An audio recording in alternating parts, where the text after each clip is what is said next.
কেন একটু শেষ মুহূর্তে সরকার তাড়াহুড়ো করলো? সরকারের কাছে কোনো ইনফরমেশন ছিল কিনা যে মোহাম্মদ শাহাবুদ্দিন এমন কিছু করতে পারেন? লন্ডনে থাকা অবস্থায় এমন কোনো নির্দেশ ছিল কিনা যেটা বাস্তবায়নের জন্য তিনি আবার দেশে ফিরে তেমন কোনো তৎপরতা? আপাতত বলা যায় যে সদ্য বিদায়ী রাষ্ট্রপতি মোহাম্মদ শাহাবুদ্দিনকে নিয়ে নাটকটা খুব একটা আর জমল না। নাটক বলতে বিরোধীরা যেভাবে বলছিল যে তার বিরুদ্ধে অ্যাকশনে যাইতে হবে, সে গণহত্যার সময় নীরব ছিল, তার বিরুদ্ধে দুর্নীতির অভিযোগ আছে, এই সমস্ত নানা কথাবার্তা। কিন্তু এবং তিনি কি করেছেন, সবচেয়ে বড় অভিযোগ যে লন্ডনে যে শেখ হাসিনার সঙ্গে কথা বলেছেন, এই সমস্ত বিষয়গুলো এবং ট্রাইব্যুনালে অভিযোগ জমা হয়েছে, কি আজাদি পার্টি তারা অভিযোগ জমা দিয়েছে, এই সমস্ত নানান যখন কথাবার্তা হচ্ছে, সরকার কিন্তু ভাবলেশহীন মোহাম্মদ শাহাবুদ্দিনের ব্যাপারে। এবং বলেছেন স্বরাষ্ট্রমন্ত্রী বলছেন সরকারের কাছে কোনো তথ্য নেই।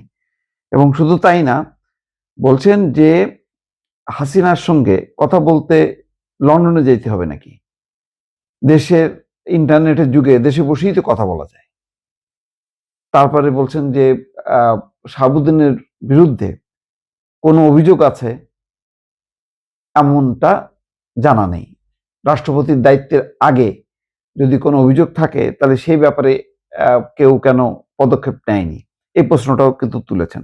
অর্থাৎ স্বরাষ্ট্রমন্ত্রীর বক্তব্যেও কিন্তু বোঝা যাচ্ছে যে রাষ্ট্রপতিকে নিয়ে, সদ্য বিদায়ী রাষ্ট্রপতি মোহাম্মদ শাহাবুদ্দিনকে নিয়ে ঘাটাঘাটি করা তাদের কোনো আগ্রহই নেই।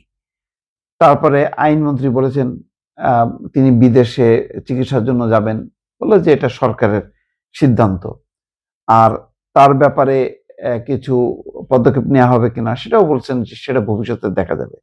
তার মানে সরকারের কোনো পক্ষই কিন্তু এমন কথা বলেনি যে হ্যাঁ, মানে শাহাবুদ্দিন গুরুতর অন্যায় করেছেন, সংবিধান লঙ্ঘন করেছেন, তিনি হাসিনার দোসর, সুতরাং তার বিচার হবে, এই কথা বলেননি।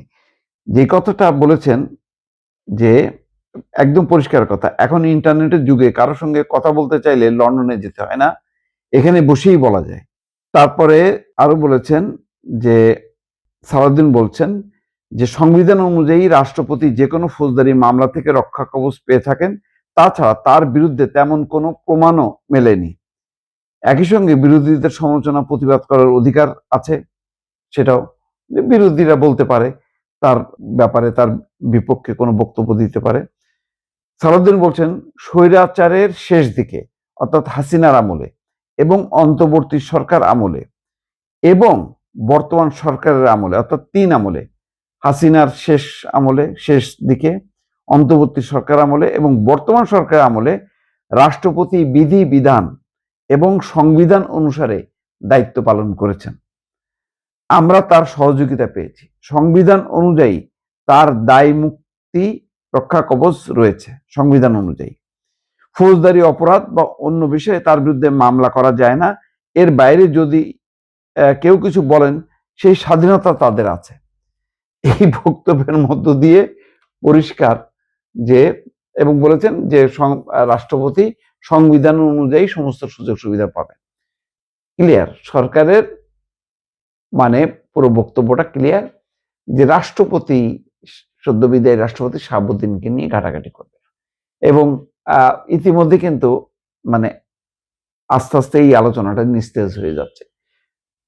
জামাত ইসলামও খুব সোচ্চার কোনো বক্তব্য দিচ্ছে না। কিছু বক্তব্য আসছে এনসিপির পক্ষ থেকে, নতুন নতুন পার্টি যেমন আজাদি পার্টি, তারা কি অভিযোগ জমা দিয়েছে, এই সমস্তগুলি ছাড়া মোটা দাগে আর আলোচনার বাইরে আস্তে আস্তে চলে যাচ্ছেন কিন্তু মোহাম্মদ শাহাবুদ্দিন। এখন শাহাবুদ্দিন যদি নিজে থেকে কোনো এখন বক্তব্য বিবৃতি দেওয়া শুরু করে, তাহলে হয়তো একটা রাজনৈতিক উত্তেজনা আসবে।